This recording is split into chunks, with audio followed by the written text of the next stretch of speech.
to get you on camera. You're looking very handsome today, Chris, I have to say. Looking good, lots of smiles today, which is what we like to see. So, we've got a few options of things that we can do. Sorry.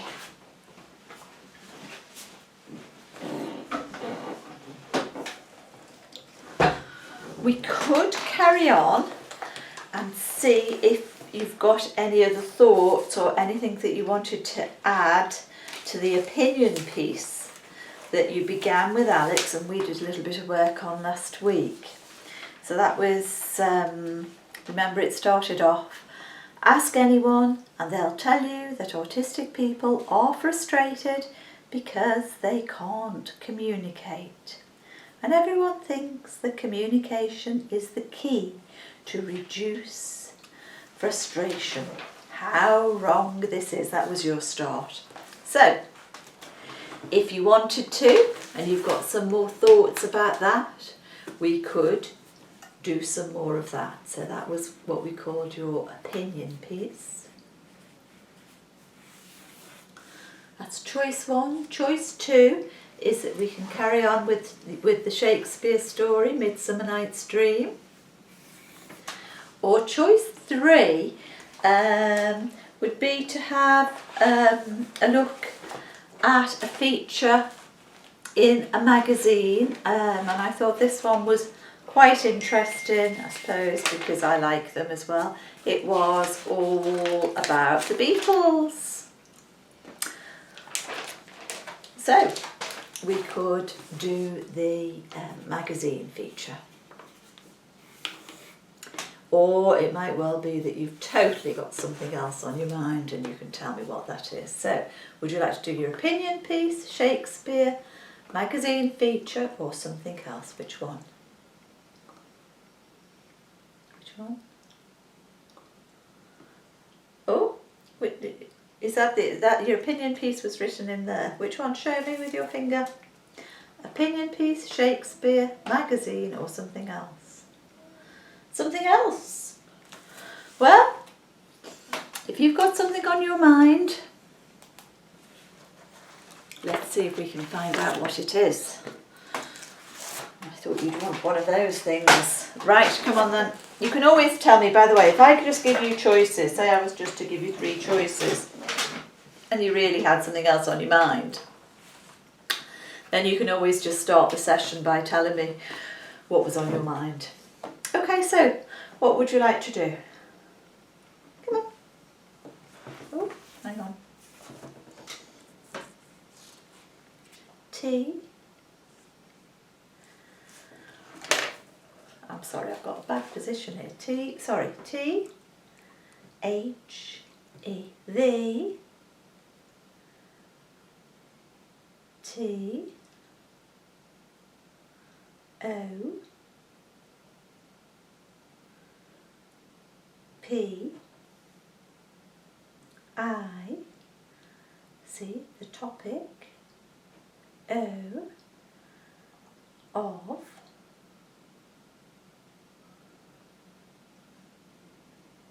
E,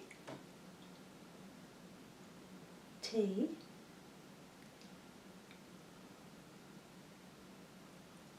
breathing a little bit. Let's just take a little break and I'll write it down. The topic of, and then you did E-T, but you seem to be a bit frozen. So let's just try. We'll go from the topic of, oh, you might be choosing something that I have to Google, I don't know. Topic of, go for the F, of, right. E, A, S, T, E, the topic of Easter. I, is, O, of, I, what? I after the I, next letter would be next letter N, next letter, go on. I-N, come on, keep it going after the N. After the N would be, oh, okay. The topic of Easter is of, and you did I-N, do the N again, N, T, careful, you're doing that swipe, touch, T, E, R, E, S, is of interest, T, O, M. The topic of Easter is of interest to me. Okay, yeah. Is of interest to me. Okay. I wonder, is there any particular aspects that you're interested in?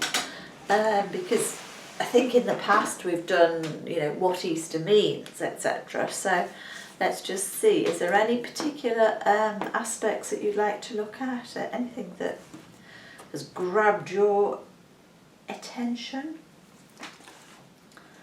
E, A, S, T, E, that's S. I think you want the R, 1 over. Easter, E, go on, E, E, go on, touch the E again, E, G, G,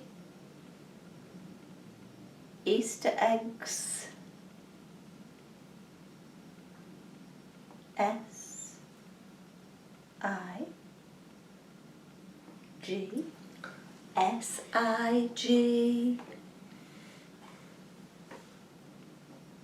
touch the G again, G, keep a grip on that pencil, Easter eggs, S, I, G, N, now be careful, none of that swipey, we're going forwards and back, do the N again, N, I, F, A, oh, no swipe, push forward, push it, N, C and E. Easter eggs significance, yes. Okay, why do we have Easter eggs? That's a good question. Easter eggs, it may be because you've been out with Dawn this morning. You might have seen the Easter eggs in the shops, did you? And when you were out with Dawn shopping, and she's probably been talking about them, and you might have been thinking, what is the significance of Easter eggs for Easter? Because Easter is all about, it's a religious thing really, isn't it? About Christ dying and rising from the dead, going to heaven. So, sit down. What's the significance of Easter eggs? Well, I don't know. I'm going to Google it. Okay, let's just do a little Google. So, if you want to know something, if you were going to Google something,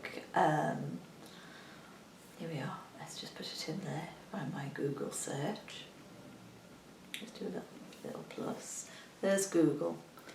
Right? So, I'm going to put in the words Easter eggs significance, and we'll see what comes up. That would be a good, because you always have to think, well, what would I put in? Ooh. And you see these little, so hard typing on those. Easter eggs significance.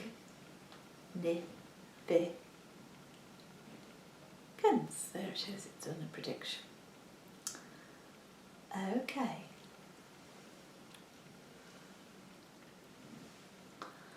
So, listen to this.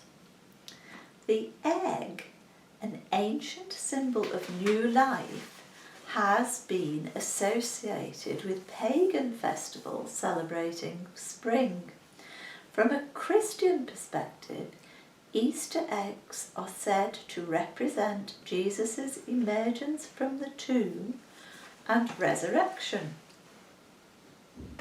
Yeah.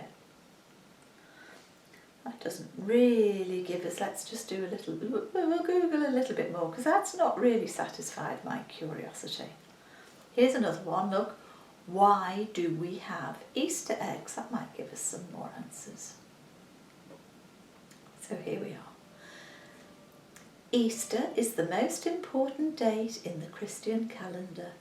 Every year, Christians around the world remember Jesus' crucifixion and celebrate his resurrection 3 days later. But how did the egg come to represent Easter? So in this article, food historian Sam Bilton takes a look at some of the theories, explores the traditions that have come and gone over the centuries, and shows you how to make your own traditional Easter egg. Okay, so we'll do this then. Let me see if I can, I've forgotten how to change the settings so that this doesn't go off on my phone. It will just carry on, I'll just carry on pressing it. So, throughout history, people across the world have given each other eggs at spring festivals to mark the seasons. So it started off at spring festivals to mark the seasons. Just for practice, tell me another season. What season comes after spring? S-U-M-M-E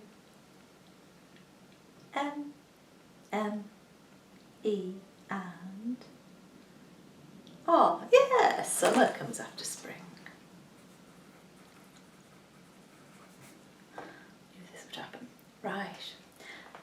Early Christians in Mesopotamia dyed eggs in the period after Easter. And the practice was adopted by the Orthodox churches, and from there it spread into Western Europe. So eggs were seen to represent life and rebirth.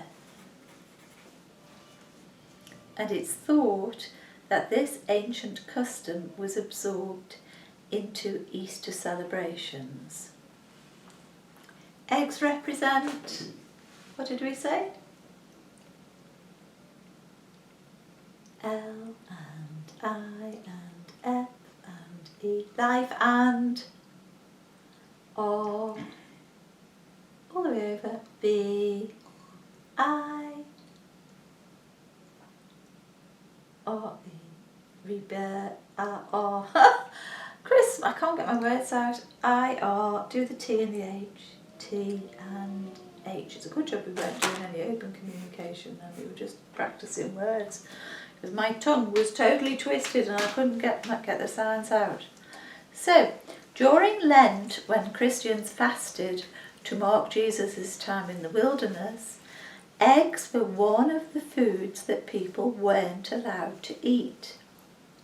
And incidentally, that's why we eat pancakes on Shrove Tuesday. When Easter Sunday came around, tucking into an egg was a real treat. Okay, so we weren't allowed to eat eggs during what period? L, E, N and T, that's right, no eggs during Lent. No during Lent. Various traditions and superstitions sprang up around the egg at Easter. Eggs laid on Good Friday were said to turn into diamonds if they were kept for 100 years. So eggs on Good Friday would turn into diamonds if kept for 100 years. Do you think that would work? What do you think?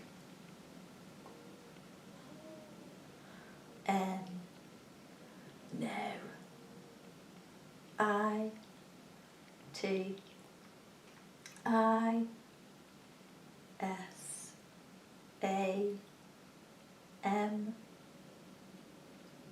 Y, T, H. Yeah, no, it is a myth. No, it is a myth. Some thought that eggs cooked on Good Friday and eaten at Easter would promote fertility and prevent sudden death, and it became the custom to have your eggs blessed before you ate them. Ooh. It was said that if your egg had 2 yolks, you'd soon become rich. So they were a sign of fertility, and 2 yolks would mean you would become R, I, C, and, oh, come on, straight to it. C, and then go to the H. H. Go do it again. C, H. C, H. That's better. We're no wandering around. 2 yolks. I have never ever had an egg with 2 yolks, so that's probably why I'm not rich. I think it's true. Turn that over. There. Now then, let's see. In Devon and Cornwall, people used to play a game like conkers with their eggs, hitting them against each other until one of them cracked. Well, I can't imagine any of the legs lasting very long. Anyway, one tradition just about clings on in some parts of England. The pace egg. I've never heard of this. P-A-C-E, egg. The pace egg and pace egg plays. So, the word pace comes from PASCHAL, P-A-S-C-H-A-L, and that's a Latin word which means Easter. Ah, so the Latin for Easter is P-A, that's right, S, choc, C, H, A, and L, PASCHAL. They were hard-boiled hen, duck or goose eggs with a colourful shell. There, so they would paint them, can you see? There's brown, yellow, red, blue. Imagine having eggs like that in our fridge. There. The first mention of pace eggs comes from early 18th century Lancashire, where they grew in popularity over the century. They were given as presents or at pace egg plays, and sometimes they were rolled along the ground in a race, perhaps to symbol the rolling away of the stone from Jesus' tomb. There's still an annual egg rolling event in Preston. Oh, so when they were rolled along, what did it represent, maybe? When they rolled the eggs, what would that represent? Come on. Come on. Lift your arm. Lift your arm. Lift it. Lift it. When the eggs were rolled along, that would represent, do the T-H-A, T, and the H, one over, oh, oh dear, T, H, E, the, S, T, O, N, E, the stone, O, of, T, you're doing so well, of T, to the T again. T, H, E, the stone of the T, O. Go on. T, O. Do you know how to spell two? T, O, M. And on the end there's a silent. Go for the B. B. Yeah, so egg rolling was perhaps to symbolise the rolling away of the stone. The stone of the tomb. Yeah. And they still have this egg race in the UK, in a place near where your uncle lives, called, where do they do it? Place is called, you get the P first, P, R, up for the E, E, S, T, O, and N. We'll have to ask Uncle David about that, won't we? And see whether he goes to see the egg rolling. There's an annual egg roll event in Preston. The world's most famous egg roll takes place every year on the White House lawn in Washington, D.C. Pace egg plays can still be found in Lancashire and West Yorkshire, with one of the most famous at Hepton's stall. They're like little mummers plays or medieval mystery plays, and many feature St. George, whose story we tell at our St. George's Day events across the country. What about chocolate eggs? Well, the first chocolate egg was sold by Fry's in 1873. 1873 by Fry's. Since then they've become hugely popular. 80 million are sold in the UK each year, and the pace egg has all but vanished. But we can show you how to make your own, and it's up to you whether you eat it, smash it or roll it. How to make pace eggs. Oh, it says anyone's can be used, although white shells will make more vivid results. 10 to 15 minutes boiling time for large hen eggs, or 15 for duck eggs. So you have to make the colour, and you boil the colourant along with 1 tablespoon of white wine vinegar in with the eggs, or submerge the hard-boiled eggs in a dye bath after they've been cooked. Oh, and the sort of things that you have to use rubber gloves. For yellow you might use turmeric, for blue or green food colouring paste. Orange, you can boil the brown skins of 2 to 3 large onions. I didn't know that would dye them. Once they've cooled, use kitchen towel to smear flavourless oil over each one. Then you gently rub this off to give them a bit of a shine, and store them in the fridge until required. Or you can use strips of dyed rags tied around the egg before boiling, giving the shells a marbled effect when the colour runs from the material. You can also draw on the shell with wax before placing it in the dye, leaving a white inscription on a coloured background. See there, don't they look nice? Many families' Easter isn't complete without an egg hunt.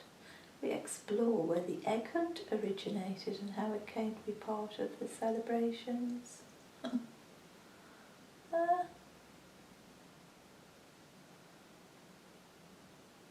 Well, that's interesting, isn't it?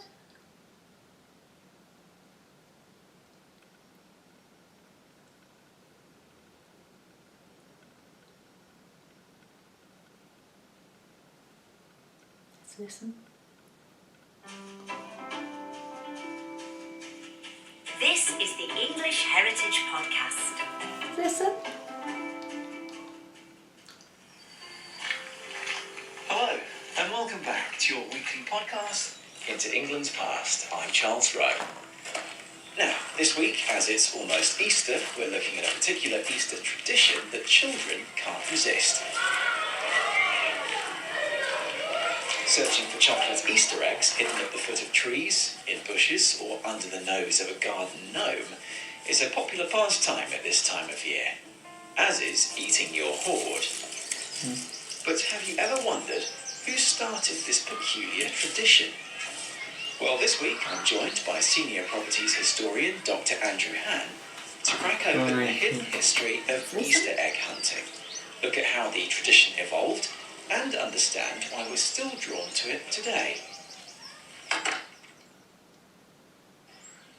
Andrew, thanks for coming back to the podcast. Well, it's great to be back. So hunting for Easter eggs is a tradition that many of us take for granted. How does it fit in, though, with the most important date in the Christian calendar, Easter? Well, the idea of eggs as having important associations with sort of spring and new life is one that goes back a long way to pre-Christian societies. And it was really these ideas that were adopted by the early Christians. They made the egg the symbol of the resurrection, and therefore the empty shell was a metaphor for the empty tomb that Jesus had been laid down into. So there's a very clear link very early on with the Easter story. And how were eggs adopted as a symbol for early Christians? Well, in the medieval period, there's two different theories. One is that the idea of the Easter egg emerged in Mesopotamia and then came through Russia and the Orthodox Church and then spread to the Catholic Church and Protestant religions after that. The other is that the idea of the egg as an Easter object, linking the egg with Easter, is more of a Western tradition, and this comes from the idea of Lent being a period during which there was 40 days of fasting, and one of the things you weren't allowed to eat during Lent was eggs. And so when you broke your fast, particularly if you were poor, eggs were your main source of protein, and therefore eggs were consumed in a sort of feasting period over Easter. And so eggs had this association of breaking the fast. And eggs were also, of course, often at Easter period given up as Good Friday offerings. Villagers would often give them to the Lord of the Manor, and they're also given out at the church to the poor. So there's been a long sort of tradition of associating Easter with eggs. It sounds as though there's a strong symbol there, and also the fact that it was almost a luxury good. It would have been at a time when, most sort of poor people would have been living primarily off bread and beer and water or whatever.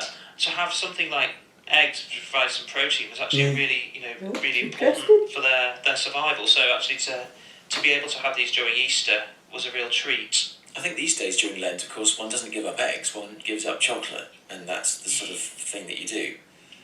Yes, of course. But it's sort of, we'll get on to the chocolate Easter eggs a little bit later.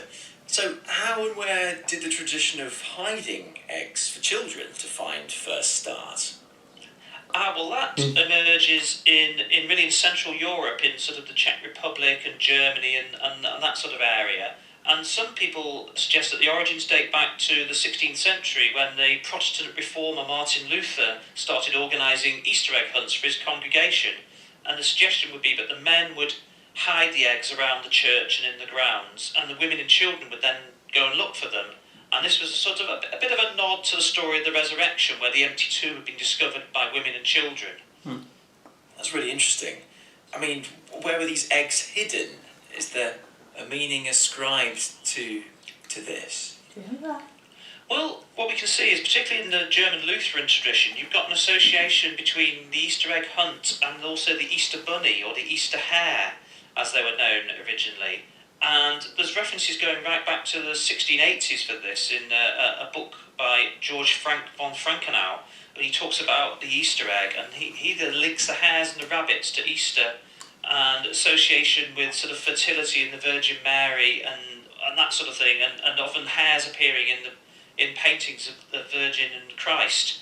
And the idea is that the hare would bring a basket of brightly painted eggs for all the children who'd been good, and these had been hidden around the house and the garden for the children to find. So there's the two stories of the Easter egg and the Easter hare are quite closely associated. The idea of this being something to reward children who've been good, in a way that we often do with Christmas presents today, or with Easter eggs. It's really interesting that whoever came up with this idea came up with a hare or a rabbit and not a chicken? Because obviously hares have nothing to do with eggs, they're mammals. Yes, it is very, very interesting, isn't it? I think it's because, as I say, this association with the hare with fertility, because breeding like rabbits, the idea that they're very fertile, and that has an association with the Virgin Mary, and it goes a long way back. Yeah, I guess I can sort of see that link now, actually. So we've established that we have the Easter hare, or the Easter bunny, as it sort of evolved, but how did the egg-finding tradition, where children are looking for these eggs, come to be practiced in England? It was started in Europe, obviously, and then it came over to England. How did that happen? Well, we think that it came over with, like a lot of German associated traditions, with the Hanoverians when they came over to Britain in the late 17th, early 18th century, and it was practiced initially mainly in the royal court. We know, for instance, that Queen Victoria enjoyed egg hunts as a child at Kensington Palace, and these were put on by her mother, who was the German-born Duchess of Kent. And there's one reference I've got from Queen Victoria's diary from 1833, where she says, "Mamma did some pretty painted and ornamented eggs, and we looked for them." So very clear reference there to Queen Victoria's childhood of her searching for eggs. And this is then a tradition which is then popularised by Queen Victoria and Prince Albert, and they bring it to a much wider audience because of the fact that really the daily lives of Victoria and Albert were always in the media's attention. So whatever they were doing, people knew about, and so that's how it became sort of more popularised.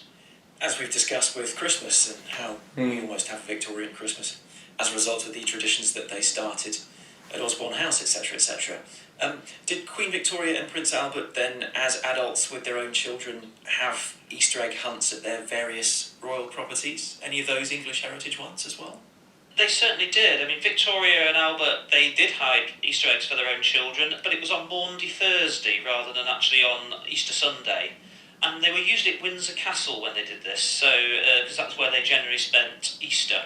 And what they did was, Albert was always responsible for hiding the eggs, and he would conceal them in little moss baskets, little baskets with moss in, and he'd place the eggs inside. And these were hidden all over the palace, so all over Windsor Castle. And Victoria makes numerous references to this in her journals. Every year she writes, things after breakfast, the children, as usual on this day, looked for Easter eggs. So you get this idea that they have their breakfast, then they go out hunting for eggs. So very much as a sort of tradition that we would do ourselves. And there is one occasion when they're staying at Osborne House in 1848, and they do continue the tradition there when they're there. So the Queen writes, "During our breakfast and after, the children hunted for Easter eggs, it being Maundy Thursday. They did it with the greatest delight." So, you get this idea that, wherever they happen to be at Easter, they look for eggs. I expect they had plenty of places to look for at Osborne House on the Isle of Wight, because that's a large property with plenty of grounds. They must have been out there for hours. Yeah, you wonder where they would have hidden them. I don't know, maybe it was at the Swiss cottage, or maybe it was over the different parts of the house, or maybe it was in the gardens. These Easter egg hunts, they could spread out from the house into the garden, and I suppose the idea was to make them to be concealed, but at least sort of visible enough so that the younger children could find them. Yes, and low enough down. Yes. Not too high up. If Queen Victoria's children are looking for these eggs, within reaching height obviously, would they be hard-boiled, or would they have been fresh and painted? We assumed that the eggs would have been hard-boiled. That was the usual tradition with the Easter egg. And what they would usually do is hard-boil them, and then they would usually decorate them. So the simplest way was to boil the eggs with things like onion skins, or beet juice, or sort of oak bark and whatever, or walnut shells, and that would give them different colours. So if you did it with onion skins, that would give them a sort of rich golden colour, which is quite pleasant. If you used oak bark or walnut shells, it was a sort of black colour or dark colour, and then beet juice would produce a sort of pinkish hue. So you could produce quite interesting patterns as well by using sort of, for instance, in Ukraine, they used to use beeswax onto the egg, so that when you boiled it up with the dye stuff, you then take the beeswax off and you'd have a sort of stenciled illustration on there. So you could do lots of sort of decorative things with them to make it look quite pretty. Would they have been eaten afterwards as well, as hard-boiled eggs? Because they'd been cold at that point, wouldn't they? Yeah, I suspect in poorer households they would have been. I'm not sure about what the royals would have eaten. They may have done. They would have been perfectly edible, because they would have been probably hard-boiled that morning or the day before. Because obviously you don't want to waste fresh food, especially as this is quite an important piece of protein during those days. I would like to think that they were put into sandwiches or something like that. Yes, maybe egg and cress sandwich. Yes, perhaps. So, how did the tradition of painting eggs that you just touched on first start? You talked about how they might be boiled and they change colour because of the dye associated with the skins. But who started that tradition of painting Easter eggs? Well, we think it goes back really to the very early. We'll stop that bit there. Now, so what did you think about that? Was that interesting? Was that what you wanted to know about Easter? Or have you got any further questions? Or any comment at all? Any comment at all about listening to that? Oh, the pace. Yes. Go on then. I-T-W-A.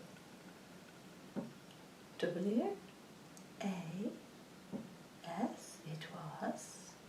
I, careful, N, I, N, now just touch, no swiping, T, E,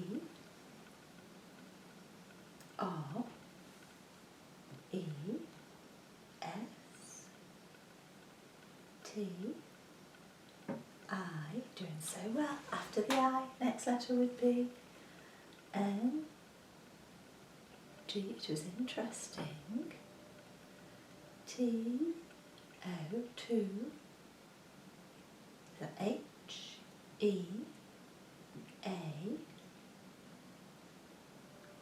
it was interesting to hear, it was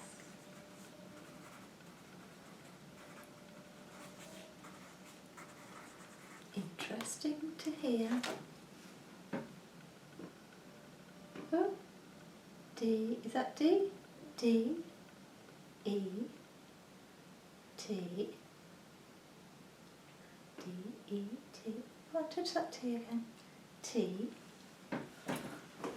Use the pencil, that might be easier. A, I,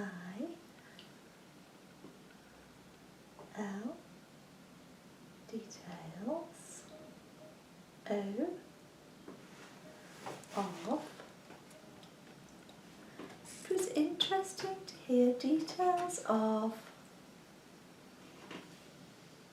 T, H, E, the, O, O, I, O, R, I, G, I, N, and S. Details of the origins.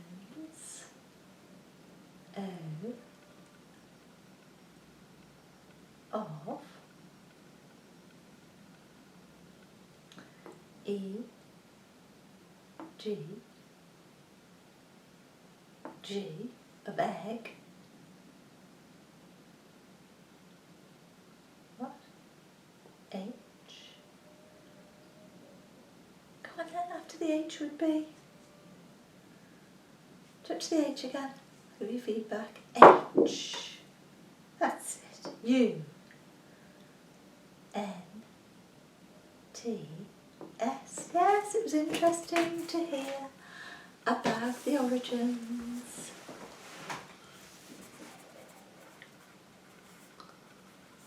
Of egg. That's, yes, I never knew that started in Germany. But now we do. And then Victoria and Albert in the UK made a tradition of it with their children, and then that spread to everyone else.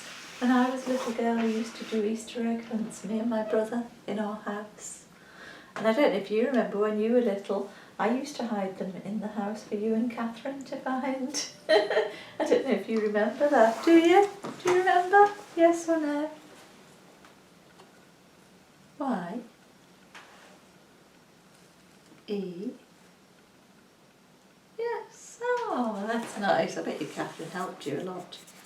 Okay, let's have a game of boccia now, because you've got boccia tonight, so we need to practice. So we'll bring the chairs and we'll sit down and we'll play some